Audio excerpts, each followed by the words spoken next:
Other news and notes. Last Sunday, Mustafa Ali posted a message on social media stating that he has a message much bigger than his dreams in pro wrestling, and that despite his best efforts, he will not be able to deliver that message while working with WWE. And he was requesting his release from the company. Well, now we know that WWE has denied that request. This according to Fightful Select. They claim that WWE and Ali did speak to each other, and they alerted him that they would not be granting his request at this time. So that doesn't mean they can't grant it later on, but right now they are denying his request. And the report says that Ali has years left on his deal, not months, years. And that while some suspected he had been out on paternity leave, because he hasn't wrestled a match since October 29th against Drew McIntyre, in fact, he had only asked for one show off for that. And he has been available to use ever since, and they've just chosen not to use him. Now, if you remember, Ali posted this very well-produced vignette on Twitter back in November. It was shot by Craig Mitchell, a videographer out of Chicago, with the following caption. He said, "A few weeks ago, I made a statement that some deemed controversial. My intentions were to bring a beautiful vision to life. Unfortunately, for reasons beyond my control, I won't be able to make that vision a reality, but I can share with you what could have been." And this is when he says that a few weeks ago he made certain comments, that was a reference to the promo he cut after the match with McIntyre, where he went on the mic and he said, you people, will never accept me because of my name. And you could kind of see the direction that this was going in. But in this vignette here, he was dressed in a suit at a podium at, I guess, what was supposed to be a political rally, talking about a new America. Talking about how despite being born in the United States, he still has to fight for acceptance because of his name. And the clothes that he wears. He was basically playing off racism in America. Now, he went and did that vignette on his own. And yet it was after that last match he had against McIntyre. Again, I mentioned he got on the mic to address the crowd. He said, "You people." So right there you knew where this was headed. And said that you will never accept me because my name is Mustafa Ali. And at the time, I rolled my eyes and I said, this is typical Vince McMahon. Giving him the angry foreigner character. It's something I believe Ali has said in the past that he never wanted to do. But the vignette that he shot seemed to lean into it. So I can't say for sure whether it was his idea or WWE's idea. Regardless of whose idea it was, I didn't like where it was headed. So if we come to find out that this was all his idea, it doesn't mean that all of a sudden I like it. I mean, the vignette was shot very well, but I was not a fan of where that whole thing seemed to be headed. But the Fightful report noted that the character was initially accepted by WWE before those in power, and we know who that is, changed their mind. And then I guess Vince pitched something else that Ali really felt strongly against doing. And that led to a heated argument between the two of them. Whatever the idea was, Ali was not willing to do it. And he has been off television ever since. I can only imagine what it was that Vince McMahon wanted this man to do. That he was so upset he got into a shouting match with him over it. So now the company is saying, no, you can't leave. They said the same thing to Luke Harper, kept him on ice for months before eventually cutting him. He asked for his release in April, and they cut him in December. I think the same thing is likely to happen with Ali. He might not even have to wait that long. But just because they said no now doesn't mean that in a few months they won't turn around and cut him. Because there's going to be another wave of cuts.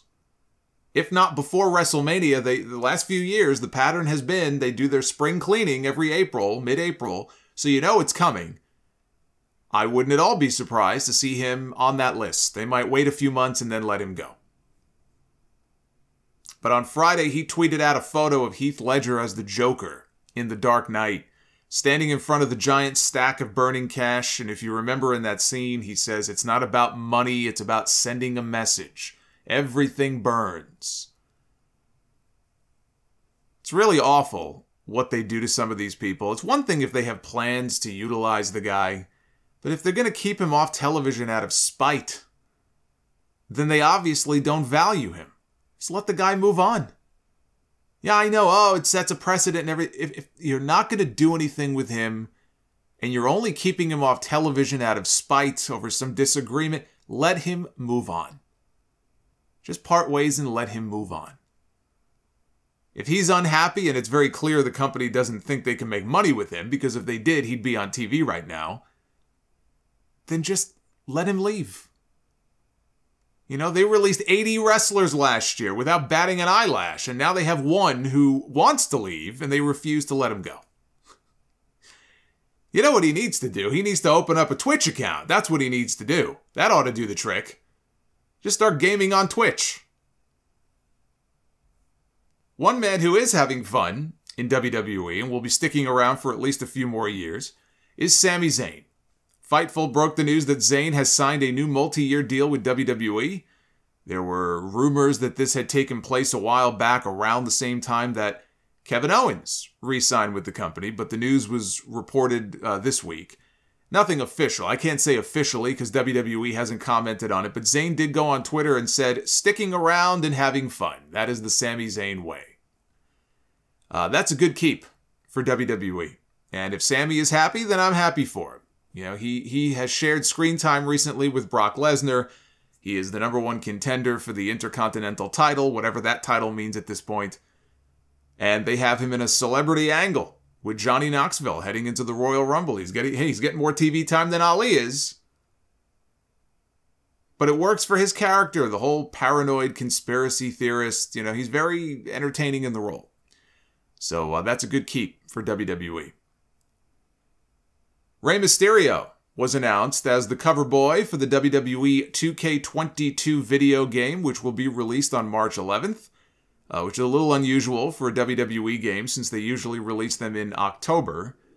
There were people on social media I saw critical of the move. Rey Mysterio's name was trending because some morons were piling on him or trying to diminish, I guess, who he is. Oh, he's not a big enough star to be on the cover. Rey Mysterio's credentials, just because he's not featured in main events right now, Rey Mysterio's credentials speak for themselves. The man is a future Hall of Famer. I think it's a fine choice. And it's not even like it matters. What matters is how the game plays. There was no 2K21. This will be their first major game since 2K20, which was a complete disaster. I'm not counting that Battlegrounds game. Mysterio will have his career featured in the game Showcase mode.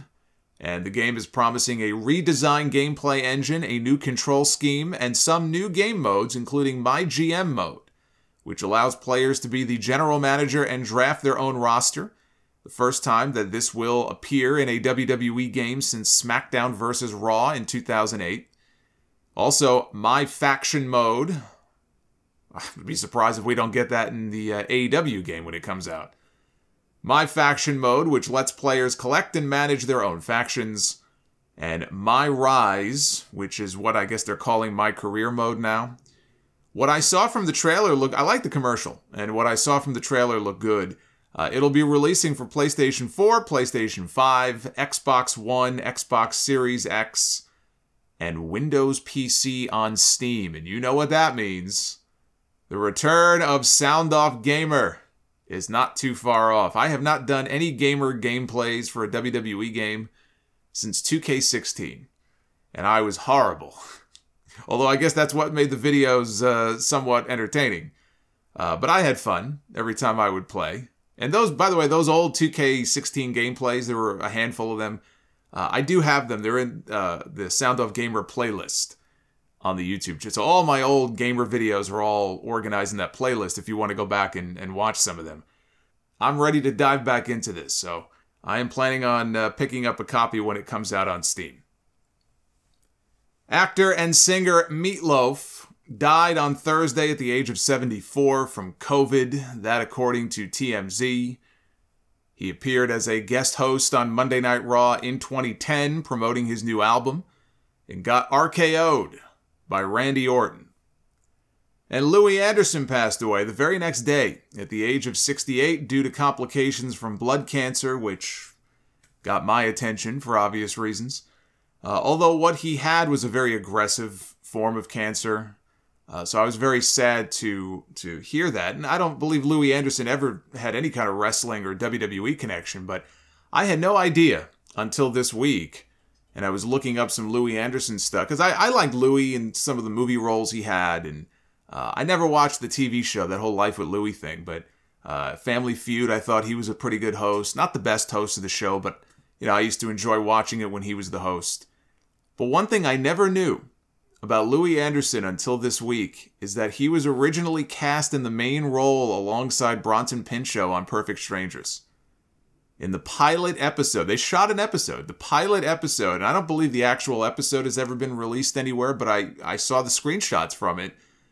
And in that pilot, which never aired, he played the role of Lou Appleton.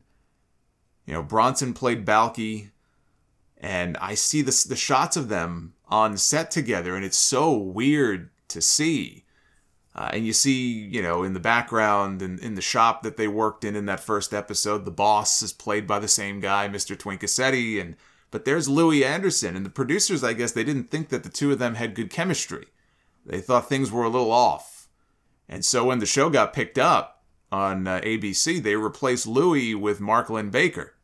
And they changed the name of the character from Lou Appleton to Larry Appleton. And the rest is history. That used to be one of my favorite shows growing up, was Perfect Strangers. I cannot imagine Louie Anderson in that role at all. The Dance of Joy would have looked very different.